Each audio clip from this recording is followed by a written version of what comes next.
ஆப்கி அதாலத்தில் super star Akshay Kumar மீது உள்ள குற்றச்சாட்டு.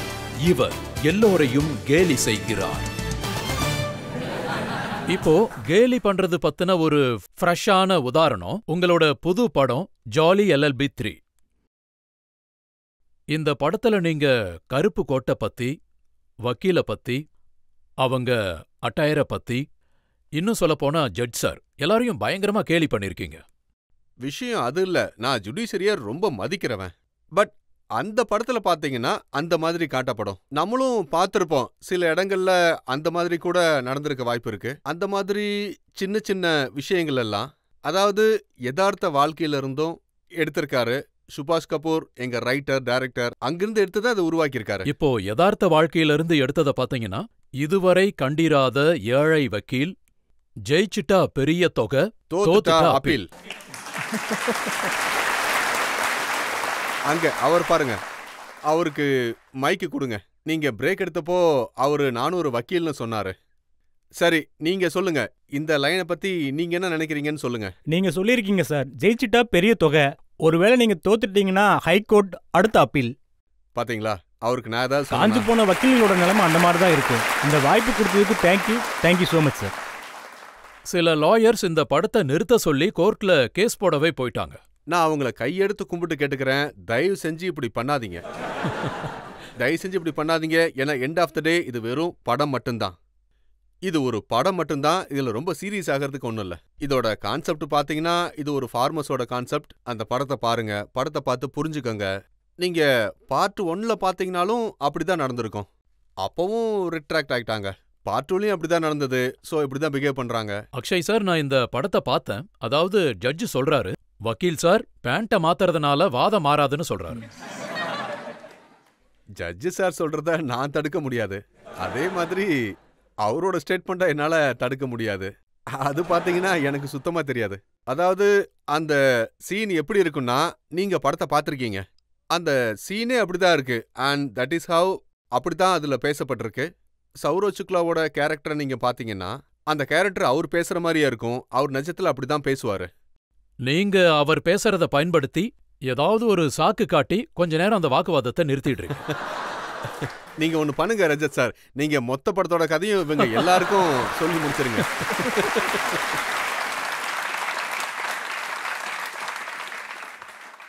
என்ன கேட்டீங்கன்னா, இது அக்ஷயோட ரொம்ப இன்ட்ரெஸ்டிங்கான ஒரு படம். அதுல ரொம்ப நல்ல மெசேஜ நீங்க கொடுத்திருக்கீங்க. ஆனா உங்களோட இந்த காமெடி பண்ற விஷயம் படத்துல மட்டும் இல்ல, செட்லயும் நடக்குது. சாரா அலிகான் சொல்லிட்டு இருந்தாங்க, நீங்க அவங்களுக்கு பிரசாதம்னு சொல்லி பூண்ட சாப்பிட வச்சிருக்கீங்க. இருக்கலாம், பட் காமெடி பண்றது ஒரு நல்ல விஷயம் தானே. இதுக்கு முன்னாடி நீங்க என்கிட்ட கேட்டீங்க, அதாவது எப்படி நீங்க எங்கா இருக்கிறீங்க, ஃபிட்டா இருக்கிறீங்க அப்படின்னு. அண்ட் இதுதான் எல்லாத்த விட ரொம்ப முக்கியமான விஷயம், சிரிக்கிறது. சிரிக்கிறது தான் ரொம்ப முக்கியம். காமெடிங்கிறது ரொம்பவே முக்கியம். ஆனா அந்த நகைச்சுவை அப்படிங்கிறது யாரையும் பாதிக்க கூடாது, அதை யாரும் தப்பாவும் நினைச்சிடக்கூடாது. அந்த மாதிரி ஸோ நான் பூண்டு தானே சாப்பிட கொடுத்தேன். அது அவங்களோட ஹெல்த்துக்கு கூட ரொம்ப நல்லது தானே. அதே மாதிரி எனக்கு அகைன்ஸ்டா தான் அடுத்த சீன் அவங்களுக்கு இருந்தது. ஒருவேளை அவங்க வாயிலிருந்து அந்த பூண்டோட வாசமோ நாட்டமோ அடிச்சா அது அந்த ஸ்மெல் எனக்கு தானே வரும். பரவாயில்ல. உங்க காமெடிய பத்தி அமிதாப் பச்சனும் சொல்லியிருக்காரு, ஒருவேளை செட்ல அக்ஷயோட கைய குலுக்குனா அதுக்கப்புறம் நம்ம மோதிரம் வாட்ச் எல்லாத்தையும் மறந்துடணும்னு சொல்லியிருக்காரு. ஆமா, நான் அமிதாப் சாரோட வாட்சை எடுத்திருந்தேன். ஆமா, எனக்கு அது தெரியும். அதாவது மற்றவங்களுடைய வாட்சை அவங்களுக்கு தெரியாம எப்படி எடுக்கணுங்கிறது எனக்கு நல்லா தெரியும். அதை நான் கத்துக்கிட்டேன். ஏன்னா அந்த மாதிரி வாட்சை எடுக்கணும்னா சில நர்வ்ஸை நாம ப்ரெஸ் பண்ண வேண்டியது இருக்கும். நான் நினைச்சா உங்க வாட்சை கூட என்னால எடுக்க முடியும். அதே மாதிரி யார் வாட்சை வேணாலும் எடுக்க முடியும். ஆனா ஆனா ஆனா நான் இதை அதை எடுத்துட்டு அதை நானே எப்பவும் வச்சுக்கிறது இல்ல. திரும்ப நான் அவங்ககிட்டயே கொண்டு போய் கொடுத்துருவேன். எப்போவாவது உங்க ஒய்ஃப் வாட்ச் எடுக்க முயற்சி பண்ணிருக்கீங்களா? நான் அவங்ககிட்ட இதை ட்ரை பண்ணா அதுக்கப்புறம் என் வாழ்க்கையே முடிஞ்சிடும். ஆனா சில நேரங்கள்ல நான் பார்த்திருக்கேன், அவங்களையும் நீங்க விட்டு வைக்கிறது இல்ல. அவங்க ஃபிலிம் செட்டுக்கெல்லாம் வர்றதில்ல, அவங்களுக்கு படங்களே பிடிக்காது. ஏன்னா 12ல 11 படம் ஃபிளாப் ஆயிடுச்சுன்னு சொல்லியிருக்காங்க. ஆமா, இது உண்மைதான். அவங்களே என்கிட்ட சொல்லுவாங்க. நான் என் வாழ்க்கையில 12 படம் நடிச்சேன். ஆனா ஒரு படம் மட்டும்தான் ஓடுச்சு. ஆக்சுவலி அவங்க வந்து ஒரு ரைட்டர் ஆகணும் அப்படின்னு நினைச்சாங்க. She wanted to be a chartered accountant. And அவங்க சின்ன வயசுல இருந்தே ரொம்ப இன்டெலிஜென்ட். அவங்களுக்கு படத்து மேலலாம் பெருசா ஆசை இருந்ததில்ல. சூழல் அப்படி அமைஞ்சிருச்சு. ஸோ அதனால அவங்க இண்டஸ்ட்ரிக்குள்ள வர வேண்டியதாயிடுச்சு. அதுக்கப்புறம் நீங்க பாத்தீங்கன்னா, அவங்களோட ஒரு படம் அமீர் கான் சாரோட பண்ண வேண்டியது இருந்தது. படம் பேரு பேலா. அந்த சமயத்துல பாத்தீங்கன்னா, நாங்க 2 பேரும் ஒருத்தர புரிஞ்சுகிட்டு லவ் பண்ண ஆரம்பிச்சிட்டோம். வெளியிலயும் சுத்த ஆரம்பிச்சிட்டோம். அண்ட் நான் அப்ப அவங்ககிட்ட சொன்னேன், நாம 2 பேரும் கல்யாணம் பண்ணிக்கலாம் அப்படின்னு. ஆனா அவங்களுக்கு அதுல விருப்பம் இல்ல. அதாவது கல்யாணத்துல. ஸோ அவங்க அப்ப என்ன சொன்னாங்கன்னா, நான் பண்ணிக்கிறேன்.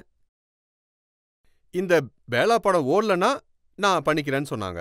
அந்த படம் எல்லா இடத்துலயும், அதாவது ரொம்ப பெருசா, ஏன்னா அது அமீர் கானோட படம், தர்மேஷ் தர்ஷன் டைரக்டர்.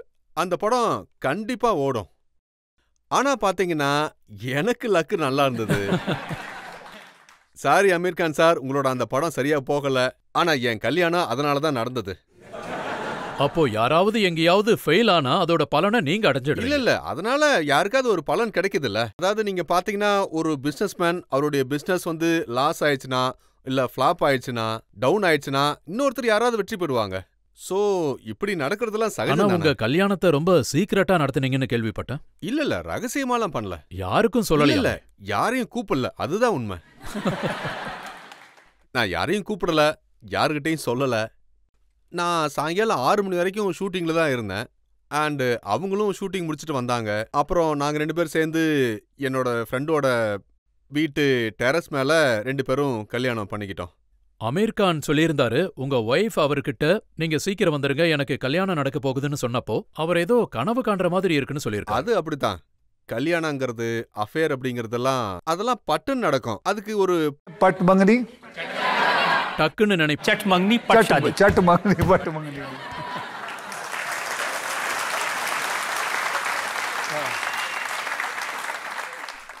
இந்த விஷயம் உண்மையா? அதாவது உங்க ஒய்ஃப் வந்து ரொம்ப பேசுறாங்கன்னு தெரிஞ்சா நீங்க ஒரு கோட் வேர்டு வச்சிருக்கீங்கன்னு சொல்றாங்க. கண்ணாடி போட்டுக்கிறது. அதாவது பாத்தீங்கன்னா, அதை எல்லாரும் முன்னாடியும் சொல்ல முடியாது. ஆனா நீங்க எல்லாரும் முன்னாடி கேட்டுட்டீங்க. எங்களுக்கு ஒரு கோடு வேர்டு இருக்கு. எனக்கு எப்ப தெரியுதோ அப்ப என் ஒய்ஃப் வந்து, அதாவது டக்குன்னு பேசிடுவாங்க, எதையும் யோசிக்காம. அதாவது எங்களுக்கு கல்யாணம் முடிஞ்சப்போ முதல் தடவை நான் அவங்கள ஒரு படத்துக்கு, அவங்கள ட்ரையல் ஷோவுக்கு கூட்டிட்டு போயிருந்தேன். அந்த ட்ரையல் ஷோல பாத்தீங்கன்னா, ரஜத் சார் அங்க அந்த படத்தோட ப்ரொடியூசர் இருந்தாரு. அவர் வந்து என் ஒய்ஃப் கிட்ட கேக்குறாரு, படம் எப்படி இருந்துச்சுன்னு. அவங்க சொன்னாங்க, படம் ரொம்ப கேவலமா இருக்குன்னு. நான் அப்படியே அந்த பக்கம் திரும்பிக்கிட்டேன். நான் நினைச்சேன் அவ்வளவுதான், இனிமே அவர் படத்துல நம்மள புக் பண்ண மாட்டாரு அப்படின்னு. அதுக்கப்புறமா நான் அவங்களுக்கு சொல்லி புரிய வச்சேன், இப்படிலாம் பேசக்கூடாது அப்படின்னு. You can be diplomatic, no, I am like this. நான் கருப்பு கலரை கருப்புன்னு தான் சொல்லுவேன், வெள்ளை கலரை வெள்ளைன்னு தான் சொல்லுவேன்னு. அதுக்கப்புறமும் இப்படியே தான் போயிட்டு இருந்துச்சு. ஸோ அவங்ககிட்ட நான் கொஞ்சம் கொஞ்சமாக சொல்லி இதை நான் சரி பண்ண பார்த்தேன். அதுக்கப்புறம் அவங்களே சொல்ல ஆரம்பிச்சிட்டாங்க, நான் என்னைக்காவது அதிகமாக பேச ஆரம்பிச்சேன்னா நான் கண்ட்ரோல் பண்ணிக்கணும்னு என்கிட்ட சொல்லுங்க, ட்விங்கிள் கண்ணாடி போட்டுக்கோ அப்படின்னு. அவ்வளோதான் அது. நானும் உங்ககிட்ட இதை கத்துக்கணும், ஏன்னா எனக்கும் இந்த பிரச்சனை இருக்கு. அதுக்கப்புறம் இன்னைக்கு நீங்களும் எல்லாரும் முன்னாடி சொல்லுங்க, உங்க கோடு வேர்டு என்ன அப்படின்னு. அது வந்து ரகசியமா தான் சொல்லணும், ஏன்னா அவங்க டைரக்டர், அவங்க கண்டுபிடிச்சிருவாங்க. சரி சரி, ஓகே. மக்கள் யாராவது கேள்வி கேக்குறீங்களா? என்னோட கொஸ்டின் என்னன்னா, உங்க ஒய்ஃப் வந்து இந்த காலத்தை சேர்ந்தவங்க, அவங்க ரொம்ப வெஸ்டர்னைஸ்டா இருப்பாங்க. அப்ப நான் அந்த காலத்து ஆளா? Yes sir, of course. ஆனா நீங்க பக்கா இந்தியன் சார். ஓ, சோ அதனால அவங்க வந்து என்ன சொல்ல வராங்கன்னா, உங்க 2 பேரோட டேஸ்ட் வந்து டிஃபரெண்டா இருக்குன்னு சொல்றாங்க. she thinks left and I think right. Completely நாங்க 2 பேருமே டிஃபரண்ட் தான். You are always right. You are always right. I'm always right. இல்ல இல்ல, அப்படிலாம் இல்ல. The left person, she is right for me. My wife is always right. so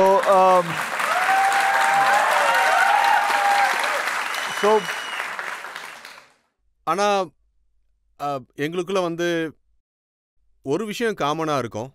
நாங்க 2 பேரும் சீக்கிரமா தூங்கி சீக்கிரமா எந்திரிக்கணும்னு 2 பேருமே நினைப்போம். ஸோ அந்த விஷயம் எங்க 2 பேர் லைஃபையும் ரொம்ப சிம்பிளா அழகா வச்சிருக்கு. அவங்களுக்கும் படம் பார்க்கறது ரொம்ப பிடிக்கும், எனக்கும் படம் பார்க்கறது பிடிக்கும். அவங்களுக்கும் பார்ட்டிஸ் அப்படி இப்படின்னு வெளியில போறது பிடிக்காது, எனக்கும் அப்படிதான். ஸோ இந்த மாதிரி சில விஷயங்கள் எங்களுக்குள்ள மேட்ச் ஆயிடுச்சு.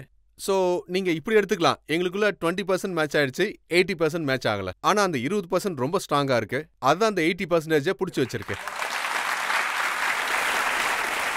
இது உண்மையா? நீங்க 2 பேரும் படம் பார்க்க உட்கார்ந்தா ஹாரர் படம் பாப்பீங்களாமே?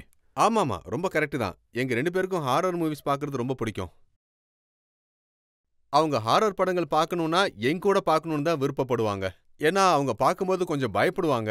அப்படி இருந்தாலும் என்ஜாய் பண்ணுவாங்க. அவங்களுக்கு தனியா பார்க்க பிடிக்காது, என் கூட தான் சேர்ந்து பார்ப்பாங்க. நீங்க கேள்வி கேக்குறீங்களா? நான் ஒரு வீடியோ பார்த்தேன், சோஷியல் மீடியால அது ரொம்பவே வைரல் ஆச்சு. நீங்க எங்கேயோ வெளியே போயிருக்கீங்க, ஒரு ஃபேன் வந்து உங்களை வீடியோ எடுக்கிறாங்க, நீங்க அவங்க மேல கோவப்பட்டுட்டீங்க. இத பத்தி நீங்க என்ன சொல்றீங்க சார்? இல்ல, நான் கோவப்படல. எனக்கு அவ்வளவு சீக்கிரம் கோவம் வராது. நான் சும்மா அவர்கிட்ட கேட்டேன், அவர்கிட்ட ரிக்வெஸ்ட் பண்ணி கேட்டேன், "அப்பா, நான் ஷார்ட்ஸ் போட்டிருக்கேன், வீடியோ எடுக்காத" அப்படின்னு சொன்னேன். ஆனா அவன் கேட்கவே இல்ல. சரி விடுப்பா, நான் பாட்டு கிளம்பி போயிட்டேன். பட் சில நேரங்கள்ல அப்படிதான் நடக்கும். அதாவது நம்ம அப்ராட் எங்கேயாவது போயிருந்தா இல்ல வெளியில எங்கேயாவது போயிருந்தா இப்படிதான் சில நேரங்கள்ல நடக்கும். ஏன்னா you are a public property, I am a public property. யாராவது வந்து என்ன போட்டோ எடுக்கணும்னு நினைச்சா நான் உங்ககிட்ட ரிக்வெஸ்ட் பண்ணி தான் கேட்க முடியும், என்ன போட்டோ எடுக்காதீங்க அப்படின்னு. ஏன்னா அது ஒரு நல்ல விஷயம் தானே. பட் நாம சொல்றத அவங்க கேட்கலன்னா அதுக்கப்புறம் நான் எதுவும் சொல்ல மாட்டேன். எடுத்துக்கோ, உன்னோட போன், நீ என்ன வேணாலும் பண்ணிக்கோ அப்படின்னு. அப்புறம் உங்களை பத்தி நிறைய மீம்ஸ் வருது. மீம்ஸ்ல எல்லாம் பாத்தீங்கன்னா நான் ரொம்ப பெரிய ஆள் தான். சிலதெல்லாம் இன்ட்ரெஸ்டிங்கா இருக்கு, நான் வியூவர்ஸுக்கு காட்ட விரும்புறேன்.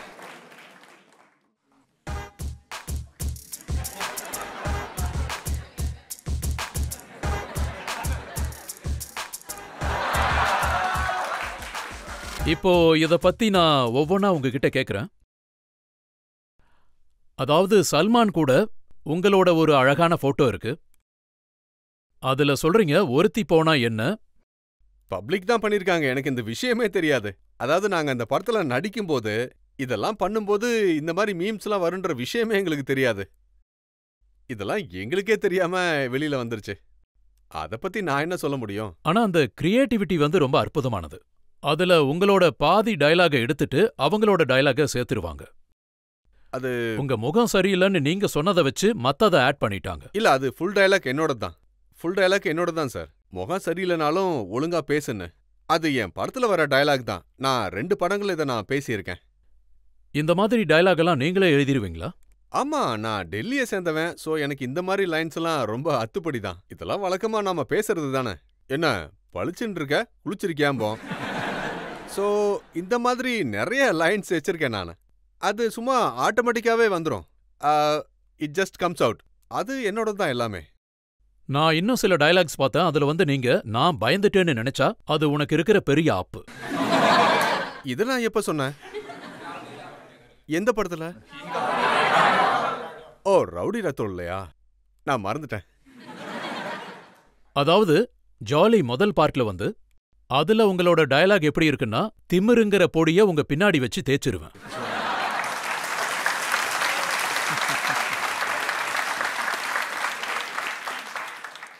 இதெல்லாம் காமனா பேசுறது தானே, புதுசா எதுவும் இல்லல்ல.